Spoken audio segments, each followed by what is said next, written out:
An East Tennessee nurse has been serving on the front lines of the pandemic in one of the nation's hardest hit regions. We're talking about New York City. Now she's returning to her roots, South College, where she graduated just last year. And as WATE 6 on Your Side reporter Jordan Kramer shows us, she's now sharing her experience with future medical workers.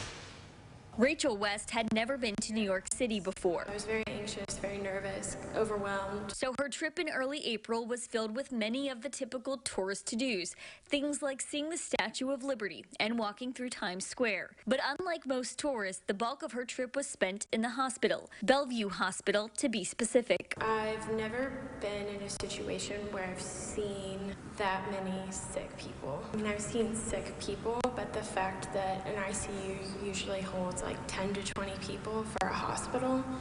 In the hospital I was at, there were 3 floors of ICU patients. West was one of the hundreds of nurses nationwide that flocked to New York to provide much needed relief during the COVID-19 pandemic. There wasn't training, there wasn't have a few days to kind of get used to things. It was, we're going to hit the ground running. She originally committed to 21 days, but quickly saw how desperately help was needed and extended her trip another 2 weeks. Everybody kept thanking me for being there, and I didn't really realize how much help they actually needed, because in my eyes I saw so many of us that all showed up at once. Just over 2 months since first arriving in New York, West is now back at South College in Knoxville, speaking to students in the same chairs she sat in this past December. And in school here at South, I had learned all of these things and it was all fresh. I was still uncomfortable because I hadn't applied it, but I still knew what I was doing. Her message to current students is a simple one: